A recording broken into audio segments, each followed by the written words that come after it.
दोस्तों नमस्कार।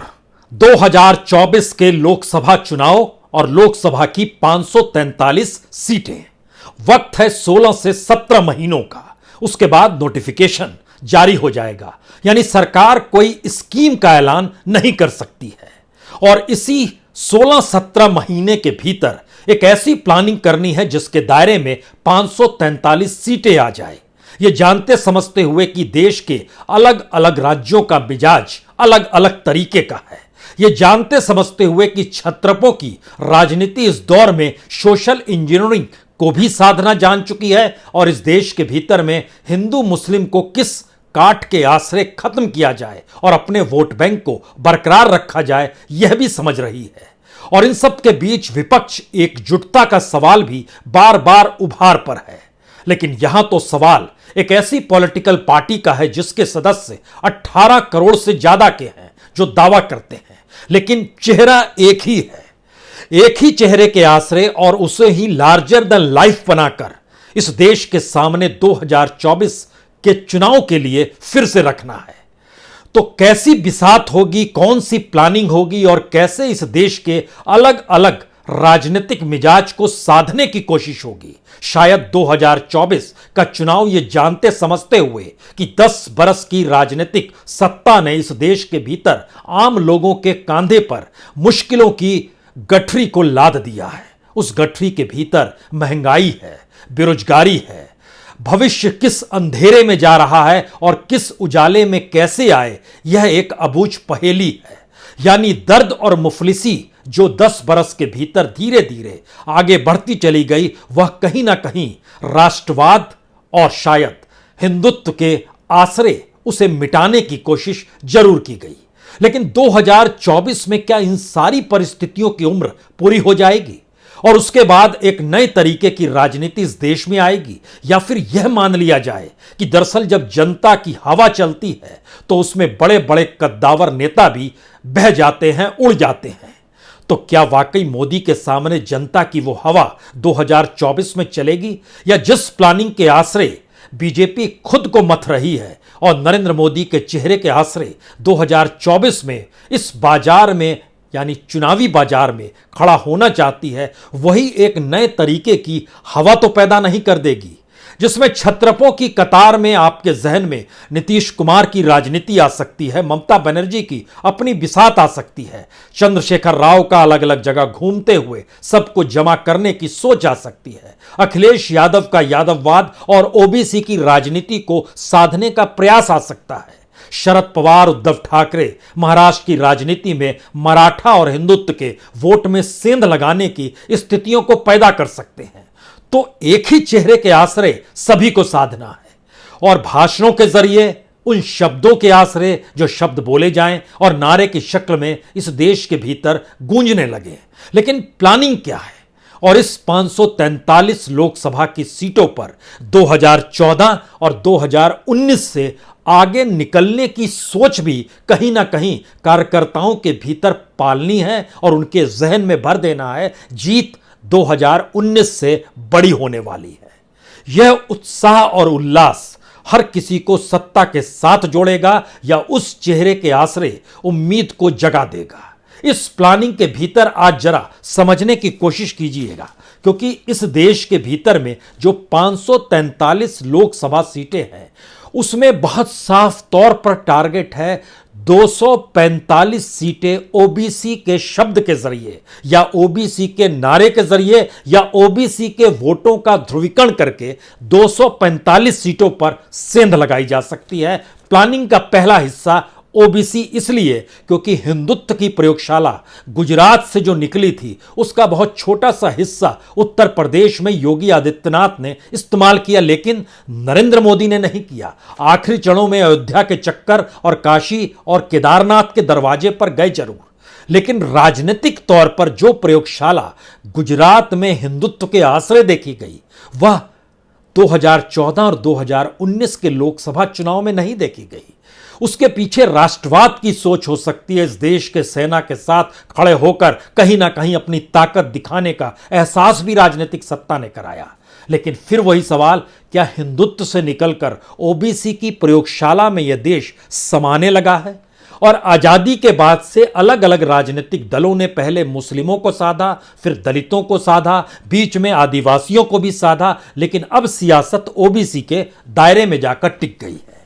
तो प्लानिंग के हिस्से को जरा समझने की कोशिश कीजिए, क्योंकि उस प्लानिंग के भीतर अगर राजनीतिक सत्ता ने उम्मीद और आस नहीं जगाई, अलग अलग योजनाओं का ऐलान जाति के नाम पर और अपनी प्लानिंग के आश्रय नहीं किया, यानी नजर आएगा राष्ट्रीय तौर पर, लेकिन उसका असर और पेनिट्रेशन जो होगा वह वोटों के ध्रुवीकरण किस रूप में ओबीसी के दायरे में हो, उसके दायरे में 245 सीट इस देश की आती है अलग अलग राज्यों में, उस पर भी आएंगे कैसे। जो हिंदू मुस्लिम के दायरे में इस देश में 160 सीट आती है। अब एक सवाल यह है कि 160 सीट को लेकर हिंदू मुस्लिम का दायरा, यानी वोटों का समीकरण मुस्लिमों के काउंटर में हिंदुओं के समीकरण को एक साथ कर दे और वो हिंदू अपनी जाति को ना देखे कि वो दलित है, आदिवासी है, या फिर उच्च जाति का है, या फिर ओबीसी के दायरे में आता है, भूल जाए वो पिछड़ा है, दलित है, भूल जाए सारी चीजों को। यह राजनीति का दूसरा मंत्र। तीसरा मंत्र इस देश के 46 सीटों का, 86 सीटों का है, 86 सीटों का, जहां पर दलित कार्ड को किस रूप में खेलना है और उसको कैसे बाकी चीजों के साथ जोड़ना है जिससे जीत मिल जाए, और यह पूरा आंकड़ा धीरे धीरे कैसे 400 के टारगेट के लेकर चला जाए, यह प्लानिंग का एक बड़ा हिस्सा है। और इसके दायरे में 490 सीटों का हमने आपसे जिक्र किया, 543 में से 490 सीटें निर्धारित हैं, 245 ओबीसी, 160 हिंदू मुस्लिम, 86 दलित सीट। अब इसमें अगला सवाल किसी के जहन में आएगा, तो क्या देश भर में घूम के अलग अलग तरीके से चीजें निर्धारित की जाएंगी, लेकिन यह पूरा देश तो एक ही है? जी नहीं, यह पूरा देश एक नहीं है। अगर चुनाव के आश्रय इस देश को समझना है तो जो पहले फेज के चुनाव होते हैं उसमें किन राज्यों को लिया जाए और वहां कौन सा इशू डेवलप हो, दूसरे फेज में कौन सा इशू डेवलप कहां पर किया जाए, तीसरे फेज की हवा कैसे बदल दी जाए। उत्तर प्रदेश में इसका एक राजनीतिक प्रयोग पश्चिमी उत्तर प्रदेश से पूर्वी उत्तर प्रदेश की दिशा में बढ़ते हुए बड़े सिस्टमेटिक तरीके से एक प्रयोग किया गया, जिसमें सफलता बीजेपी को मिल गई। इसी सफलता को राष्ट्रीय तौर पर दोहराने के लिए किसी के भी जहन में आएगा, ये तो इलेक्शन कमीशन तय करता है कि फेज कौन सा होगा, कैसे होगा, उसमें आप कैसे तय करेंगे। अब ये बातें पुरानी हो गई है। नई बात यह है कि राजनीतिक सत्ता से मशविरा करके क्या इस देश में चुनावी प्रोग्राम को घोषित किया जाता है। यह कोई सवाल नहीं है, किसी भी अगर विपक्ष के नेता से पूछिएगा बोलेगा नहीं नहीं, इलेक्शन कमीशन सहमति जतलाता है, सहमति लेता है और उसके हिसाब से एक प्लानिंग करता है कि जो सत्तानुकूल नजर आए। तो किस रूप में प्लानिंग होनी है और उसके आश्रय जिस वेलफेयर स्कीम का हम आपसे जिक्र करना चाह रहे हैं उसकी तादाद कितनी होगी, और लोकसभा विधानसभा चुनाव जहां खत्म होते हैं उसके बाद लगभग 3 महीने का समय बचेगा। जो विधानसभा से मतलब साफ है, जैसे अभी गुजरात के चुनाव हैं, आने वाले वक्त में छत्तीसगढ़, मध्य प्रदेश, कर्नाटक, राजस्थान, हिमाचल प्रदेश, तेलंगाना, इनके भी चुनाव खत्म हो जाए तो 2023 के आखिरी हिस्से में आकर आप खड़े हो गए। नवंबर दिसंबर का महीना है और मार्च तक नोटिफिकेशन होना है, तो 3 महीने का वक्त है, और उसमें भी आप बजट नहीं ला पाएंगे, और बजट लाएंगे तो कोई बड़ा ऐलान नहीं कर पाएंगे। उस दौर में 3 महीने और उससे पहले विधानसभा चुनाव में जीत चाहिए, तो ऐलान दर ऐलान होते चले जाएंगे। जैसे आज प्रधानमंत्री कर्नाटक में थे तो वहां कुछ उन्होंने ऐलान कर दिया, लेकिन सीटों के दायरे के बाद सबसे महत्वपूर्ण यह है कि इस देश की इकोनॉमी आम लोगों का हित साध नहीं रही है। अर्थव्यवस्था इस देश की लोगों की जरूरतों को पूरा कर नहीं पा रही है, और वो करे भी कैसे, इसको लेकर कोई योजना सरकार के जहन में नहीं है, सिवाय इसके कि कॉरपोरेट अपनी पूंजी के आश्रय इस देश के बाजार और व्यापार को कुछ साइकिल के तौर पर ही चलाना शुरू कर दे, तो एक रफ्तार तो आए कि इकोनॉमी चल रही है, और बाकी काम बैंकों के आश्रय कर लिया जाएगा, जहां पर नोट छापना हो या कर्ज देना हो, ये सारी चीजें अपने तौर पर चलती चली जाएंगी। अब यहां से अगला सवाल शुरू होता है। जब हम जिक्र कर रहे थे तो शुरुआत में आई है 86 सीट जो दलितों को, उसके बाद ओबीसी की प्लानिंग आएगी और फिर हिंदू वाली प्लानिंग आएगी। जो दलितों का मसला है उसमें एक चीज समझिए कि कितने प्रतिशत दलित अगर किसी एक राज्य में हैं वो मैटर करते हैं। इसको लेकर प्लानिंग बहुत साफ तौर पर जो भी चाणक्य है बीजेपी के भीतर में, वह इस प्लानिंग को एक आखिरी रूप दे रहे हैं कि दलितों के आश्रय दलित और मुसलमान एक साथ ना हो जाएं। ये 86 सीटों का मतलब यही है, क्योंकि मुस्लिम वोट बीजेपी के पक्ष में जाते हुए दिखता नहीं है और बीजेपी भी मुस्लिमों को लेकर अपने ध्रुवीकरण की राजनीति में उनको हाशिए पर ढकेलती है। किसी भी मुस्लिम को वह कैंडिडेट को टिकट नहीं देती है। लेकिन उस मुस्लिमों की तादाद जहां पर जितनी है, उसके साथ अगर उस राज्यों के दलितों की तादाद मिल जाए और ओबीसी में से कोई छिटक कर चला जाए तो फिर वहां तो हार मिल जाएगी। तो उसको बचने के लिए दलित के जो खास तौर से 4 या 5 प्रदेश हैं जो बड़े मायने रखते हैं, उसको साधना है। उसमें सबसे पहले नंबर पर संयोग से 27% लिए हुए दलितों की तादाद उत्तर प्रदेश की है, वो बड़ा मायने रखता है और वहां की 80 सीटें हैं। यानी उत्तर प्रदेश एकमात्र राज्य है जहां पर 3 प्रयोग अलग अलग तरीके से होने हैं। हिंदू मुस्लिम भी होना है, ओबीसी भी होना है और दलित भी होना है। इन तीनों प्रयोग के आश्रय उत्तर प्रदेश को मथा जाएगा। उत्तर प्रदेश में 27% दलित हैं और उत्तर प्रदेश के भीतर ओबीसी की तादाद लगभग 54% है और उत्तर प्रदेश के भीतर लगभग 19.5% मुसलमान हैं। अब आप सोचिए कि अगर इन 3 जातियों में अगर आपने सेंध नहीं लगाई, एक तरफ मुस्लिम जो धर्म के लिहाज से मानिए सेंध नहीं लगाई और अगर बिसात नहीं बिछाई, तो 80 सीटें किसी एक राज्य में आपके खिलाफ अगर चली गई और अगर आप 50 से नीचे पर भी अटक गए तो मुश्किल शुरू हो जाएगी। टारगेट बड़ा क्लियर है, 70 सीट तक आपको लाना है और 70 सीट लाने के लिए आपको जो उत्तर प्रदेश में जो 27% दलित है, वहां की तकरीबन 11 सीटों पर आपको दलित राजनीति की समझ होनी चाहिए। जो ओबीसी से जुड़ा हुआ मसला है वो लगभग यहां पर 45 सीटों पर आता है। तो 45 सीटें यहां हैं और वो दलित सीट है। और इसके अलावा हिंदू मुस्लिम के दायरे में जो 19% का मसला है, उसमें बहुत साफ तौर पर लगभग 22 सीटें ऐसे हैं जिसके दायरे में हिंदू मुस्लिम की राजनीति से साधा जा सकता है। तो एक चीज तो क्लियर हो गई कि 3 बिसात बिछेगी। उस 3 बिसात को किस रूप में इस देश के भीतर में कैसे बनाया जाए, चलाया जाए, यह मैटर करता है। लेकिन इसमें सबसे बड़ी बिसात ओबीसी प्रयोगशाला की है, जो अभी तक हिंदुत्व की प्रयोगशाला के तौर पर हमने बीजेपी के अलग अलग क्षेत्रों में देखा। और इस देश के भीतर जहां भी सुगबुगाहट होती है, सांप्रदायिक तनाव की और हिंसा तक पहुंचती है, हर कोई मान लेता है, विपक्ष का नेता, यह बीजेपी का खेल है और वोटों के ध्रुवीकरण के लिए यह सियासी चाल है। और इस पर बीजेपी कुछ कहती भी नहीं है, खामोशी बरतती है। वो जानती समझती है कि वोटों का ध्रुवीकरण कैसे होता है। अब यहां पर हमें लगता है कि दलितों की परिस्थिति में जो जिक्र कर रहे थे, 27% उत्तर प्रदेश, 21% बिहार मायने रखता है, क्योंकि अगर वो मुस्लिमों के साथ सटता है तो जिस प्रयोग को करने नीतीश कुमार और तेजस्वी यादव एक साथ आए हैं, उसमें तो बड़ी मुश्किल हो जाएगी बीजेपी के लिए। तो बीजेपी को वहां भी चीजें साधनी है, ये जानते समझते हुए कि बिहार के भीतर में ओबीसी लगभग 61% के तकरीबन ओबीसी आकर वहां पर टिका हुआ है। ओबीसी की स्थिति अगर इस रूप में नाजुक होती चली जा रही है तो उसके भीतर की गरीबी भी बड़ी नाजुक है, जो कि लगभग 41% हिस्सा बिहार में ओबीसी का बीपीएल है, यह भी समझना होगा। लेकिन तीनों हिस्सों को जोड़िए, बिहार के भीतर में जो तादाद है वो 21% दलितों की है, 61% ओबीसी की है और मुस्लिमों की तादाद अगर अलग से आप देखना चाहें, उन्हें जातियों में हमने नहीं बांटा है, उस लिहाज से देखिए बिहार के भीतर में तो वह लगभग 16.5-17% है। यहां पर भी 3 दायरों में सेंध लगानी है। सही मायने में इस देश के भीतर में बिहार, उत्तर प्रदेश, मध्य प्रदेश का एक बड़ा हिस्सा, झारखंड का एक छोटा सा हिस्सा, उत्तराखंड का एक छोटा सा हिस्सा, आंध्र तेलंगाना और कर्नाटक का एक हिस्सा, इन सारी जगहों पर, और महाराष्ट्र का भी एक छोटा सा हिस्सा, इन जगहों पर तीनों स्तर पर प्लानिंग करनी है कि कैसे वोट बैंक को अनुकूल किया जाए।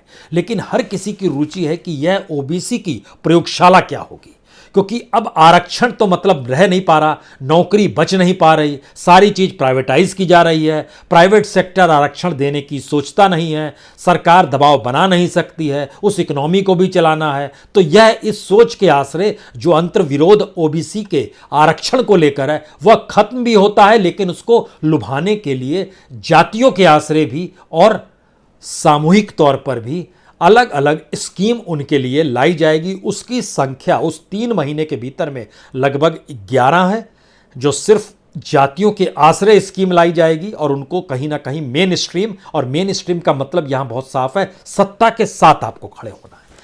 लेकिन एक बात और देखिए कि ओबीसी की राजनीति करते हुए नीतीश कुमार, ओबीसी की राजनीति करते हुए तेजस्वी यादव, अखिलेश यादव, खासतौर से बिहार और यूपी के संदर्भ को समझिए, लेकिन इसका दूसरा सच भी आपको समझना होगा। अगर आप ओबीसी की राजनीति कर रहे हैं और नौकरी मिल नहीं रही है तो गरीबों की स्थिति में सुधार कौन करेगा? और अगर आप खुद ओबीसी से आते हैं, यहां एक चीज और साफ होनी चाहिए, गुजरात में हिंदू मुस्लिम के ध्रुवीकरण वोटों की इसलिए जरूरत थी क्योंकि वहां पर प्रधानमंत्री मोदी, नरेंद्र मोदी की जाति जो है ओबीसी के दायरे में नहीं आती है, वहां पर उन्हें अपर कास्ट में रखा जाता है। और ओबीसी के दायरे में जब आप दिल्ली पहुंच गए तो उसके बाद उस वक्त के बीजेपी के अध्यक्ष अमित शाह ने कहा पहले प्रधानमंत्री हैं जो ओबीसी हैं, यानी ओबीसी का खुला सिक्का उन्होंने खेल दिया। अब उस ओबीसी के भीतर का संकट यह है कि उत्तर प्रदेश में 54% जो ओबीसी की तादाद है उसमें 33% से ज्यादा गरीबी रेखा से नीचे हैं। वह अपने आप को अपने क्षेत्र के ओबीसी नेताओं के साथ जोड़ने से हिचकते हैं। वो गरीब अपने तौर पे मानते हैं, पिछड़ापन साथ में लेकर चलते हैं और सत्ता से उम्मीद लगाते हैं कि शायद उन्हें कुछ मिल जाए। तो इस चीजों के आसरे वेलफेयर स्कीम का ऐलान होना है, जो उत्तर प्रदेश की 3, आने वाले वक्त में आपको पता चलेगा, देश भर के लिए अगर 11 है तो उसमें 3 उत्तर प्रदेश के लिए होगी। बिहार की स्थिति और नाजुक है, 61% ओबीसी होकर भी 41% से ज्यादा गरीबी की रेखा से नीचे हैं। और वहां पर जब नीतीश कुमार ओबीसी का जिक्र करते हैं या तेजस्वी यादव पॉपुलेशन का जिक्र करते हैं और सोचते हैं कि जिसकी जितनी संख्या है उतनी भागीदारी होनी चाहिए, लेकिन आपके पास राजनीतिक सत्ता है और उन्हें क्या मिला और उनकी जिंदगी बेहतर क्यों नहीं हुई? लगातार आपकी के पास सत्ता कोई आज से नहीं है, ये 1990 से है, यानी 30 साल से ज़्यादा की परिस्थिति राजनीतिक सत्ता आरजेडी और जेडीयू के बीच अगर रही और वहाँ पर ओबीसी और उसमें गरीबों की स्थिति में कोई सुधार नहीं हुआ तो सवाल कौन किससे करेगा? इस मुद्दे को कैसे उठाना है, इसकी प्लानिंग बीजेपी कर रही है। और इसमें बड़ा सहयोग होगा सुशील मोदी का भी, जो आने वाले वक्त में और तीखे तेवर के साथ आपके सामने नजर भी आएंगे। कमोवेश इस स्थिति में आइएगा, एक सवाल किसी के जहन में भी बार बार आ रहा था, जो हमने भी कुछ सवाल मंगवाए थे, उसमें एक सवाल हर कोई कह रहा था, क्या इस देश में कोई ओबीसी पॉलिटिकल पार्टी बन जाए खुले तौर पर, जैसे दलितों को लेकर बन जाती है, प्रकास्ट को लेकर बन जाती है। अगर ओबीसी को लेकर खुले तौर पर बन जाए तो उसका तो जीत हासिल हो जाएगी। उसका जब हमने एनालिसिस कराना शुरू किया कि आखिर कितनी बड़ी तादाद है, तो आपको जानकर हैरत मिलेगी कि उत्तर प्रदेश, बिहार, तमिलनाडु, कर्नाटक, आंध्र प्रदेश, केरल, इन 6 राज्यों में 50% से लेकर 70% तक ओबीसी की तादाद है और इसके दायरे में 232 सीट आती है। यानी खुले तौर पर ओबीसी अगर आए तो यूं ही राजनीतिक सत्ता में उसका दखल हो जाएगा। वो बंट क्यों रही है? और हर राजनीतिक दल के भीतर का एक ओबीसी नेता को सामने वो पॉलिटिकल पार्टी लेकर आकर खड़ा कर देती है और जाति मान लेती है ये हमारा रिप्रेजेंट कर रहा है, तो अब इसी के आसरे हम अपने आप को सत्ता के करीब पालें। इस परिस्थिति में आकर चीजें टिक जा रही हैं। लेकिन सवाल उसके आगे का भी है। अगर आप इस देश के भीतर देखेंगे तो 40% से ज्यादा और 50% से कम, इसके दायरे में भी 122 सीटें आती हैं, यानी 232 और 122, यानी 350 से ज्यादा सीट तो यूं ही हो गई। 40% तो किसी पॉलिटिकल पार्टी को अगर वोट मिल जाए तो उसकी सत्ता निश्चित है, क्योंकि दूसरी तरफ 40% लेने वाला कोई होगा नहीं। वह 30% तक लेगा, 35% तक लेगा, बाकी तो बटेगा।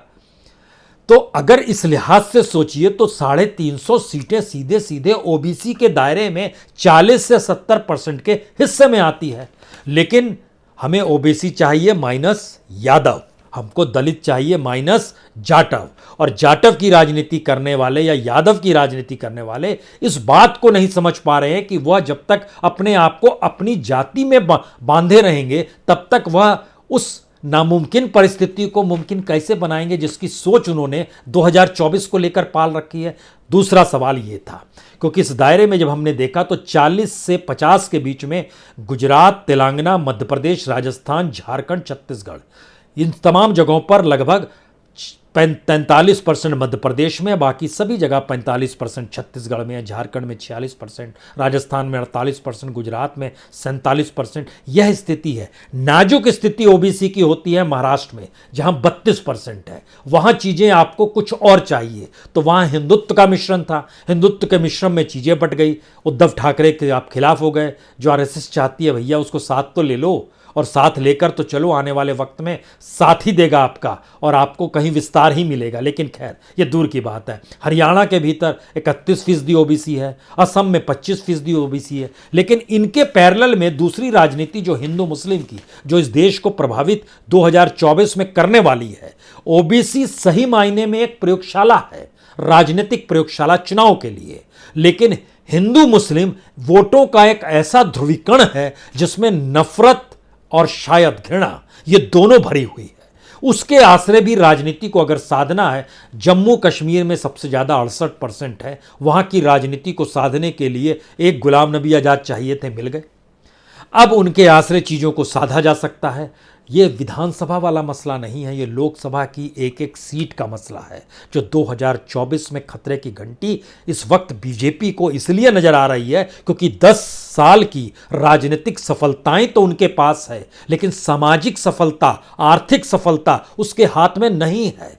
और लोग महसूस कर रहे हैं, उस दर्द को महसूस कर रहे हैं। युवा पीढ़ी महसूस कर रही है, रसोई में काम करने वाली महिला महसूस कर रही है, बड़े बुजुर्ग जिन्हें भविष्य निधि पैसा तक निकालना पड़ा वह भी महसूस कर रहे हैं। तो उन्हें भी साधना है, और उस साधने की परिस्थिति में देखिए हिंदू मुस्लिम के दायरे में असम में 34% मुस्लिम, पश्चिम बंगाल में 27% मुस्लिम, केरल में भी लगभग 26.5% मुस्लिम, उत्तर प्रदेश में 19% मुस्लिम। यह जो राज्य है, इन राज्यों के आश्रय खेल कैसे होगा? ये बड़े डेंजरस राज्य हैं। किसी भी दूसरी जाति के मिलने से इनका वोट बैंक बढ़ जाता है। शायद इसीलिए राजनीतिक प्रयोगशाला के तौर पर झारखंड के 15%, उत्तराखंड के 14%, कर्नाटक के 13%, महाराष्ट्र के 12%, गुजरात के 9.5% यह आते हैं काम। और दूसरी तरफ जहां पर आप बहुत कट्टर तरीके से खुद को हिंदूवादी प्रयोगशाला के दायरे में लाकर खड़ा करते हैं, वहां पर हमको सांप्रदायिक तनाव देखने को मिलता है। तो आपका सवाल यह भी हो सकता है, क्या 2024 से पहले ऐसी स्थिति भी बन सकती है क्या? क्योंकि आर्थिक सफलताएं तो है नहीं, लोगों का पेट भरा नहीं है, खाली पेट है। तो इन मुश्किल हालात में जो बिसात बिछ रही है 2024 को लेकर, उसमें क्या वाकई ओबीसी की राजनीतिक प्रयोगशाला, हिंदुत्व की सामाजिक प्रयोगशाला और दलितों के वोटों के समीकरण की प्रयोगशाला, इन तीन प्रयोगशालाओं के आश्रय क्या 543 सीट में से 490 सीट को साधा जा सकता है? और 490 सीट में से क्या 400 सीटें लाई जा सकती है? दरअसल पूरी प्लानिंग जो है इसी 400 सीट को पाने के इर्द गिर्द आपको घुमड़ते हुए नजर आने वाली है। और इसमें जो अब ऐलान होंगे, उसमें चाहे गुजरात के चुनाव नज़दीक है, 2-3 ऐलान गुजरात को लेकर भी होने वाले हैं, जो प्रधानमंत्री यात्रा करेंगे इसके बाद 3 ऐलान उसमें भी होने वाले हैं। उसके बाद जब हिस्सा आएगा कांग्रेस शासित राज्य छत्तीसगढ़ और राजस्थान, यहां पर कांग्रेस कमाल तभी कर पाएगी जब पहले खुद तो एकजुट हो जाए, और खुद एकजुटता के साथ अपने आप को हराने में ना लगे, तब सामने वाला चुनौती देने के लिए उभर कर आएगा। अन्यथा ये तो खुद को ही हरा देंगे, तब आप क्या करेंगे? इस परिस्थिति में बीजेपी के सामने मध्य प्रदेश के किले को बचाना, कर्नाटक को बचाना, हर हाल में कर्नाटक की चाल में हो सकता है जेडीएस दोबारा से बीजेपी के साथ आकर चुनाव से पहले आप खड़ा होता हुआ उसे देख ले, ऐसा भी हो सकता है। इसमें कोई दुविधापूर्ण स्थिति नहीं है। लेकिन मुश्किल और बड़ा सवाल यह है कि जिन सीटों पर यह तीनों प्रयोग किए जाने हैं, उसमें खास तौर पर ये एक चीज़ और समझ लीजिए कि जो हम जिक्र पूरे देश के भीतर का करते हैं उसमें लगभग 19% शेड्यूल कास्ट है, 11% शेड्यूल ट्राइब है, 25% जनरल क्लास आता है, ओबीसी लगभग 45% आता है। ये एक हिस्सा, एक टेंटेटिव हिस्सा हर कोई मान कर चलता है। लेकिन इसमें कुछ राज्य और कुछ सीटें, वह सीटों की संख्या लगभग 96 सीट ऐसी है जो दलित मुस्लिम के मिलने से बीजेपी का खेल बिगाड़ सकती है। उसके भीतर कुछ सीट ऐसी है जो ओबीसी के दायरे में अगर यादव भी छटक जाए और दलित में से जाटव छटक जाए और दूसरी तरफ मुस्लिम उसके साथ लग जाए तो भी खेल बीजेपी का बिगाड़ सकती है। यानी इस बार असल इंजीनियरिंग, सोशल और रिलीजियस इंजीनियरिंग, दोनों इंजीनियरिंग की प्लानिंग बीजेपी एक नए एस्पेक्ट में करना चाह रही है, जिसके जरिए इस देश के भीतर में 400 सीटों पर वह जीत रही है। यह उम्मीद कार्यकर्ताओं तक तो पहुंच जाए, लेकिन दूसरी तरफ नेताओं की फौज जो विपक्ष में खड़ी है उसकी मुश्किल यही है कि वह इस देश के लोगों के पेट से जुड़े सवाल नहीं उठा पा रहे हैं, उनके दिल और उनकी भावनाओं तक पहुंचने के काबिल हो नहीं पा रहे हैं। जो विजन इस देश को लेकर चाहिए और देश में अगर सत्ता मिल जाए तो हम क्या करने वाले हैं यह बताने वाला कोई नहीं है। तो ऐसे में तमाम चीज़ों में अनुकूल परिस्थिति क्या बीजेपी के है, और जिस लिहाज से बीजेपी चल रही है और वो अभी से उस मोड में आ चुकी है 2024 को लेकर, जेपी नड्डा का घूमना हो या सुशील मोदी का बिहार पर लगातार एक के बाद एक प्रहार करना हो। ध्यान दीजिए, देश के 16 राज्यों में बीजेपी अपने उन राज्यों को लेकर प्रचार की कमान सौंप भी चुकी है कि अब आप उसकी तैयारी कीजिए। प्लानिंग के इस परिस्थिति में ये कितना मुमकिन है या नामुमकिन है, दोनों परिस्थिति में विपक्ष सेंध कैसे लगाएगा, इस पर बात रविवार को होगी। बहुत बहुत शुक्रिया, बहुत बहुत शुक्रिया।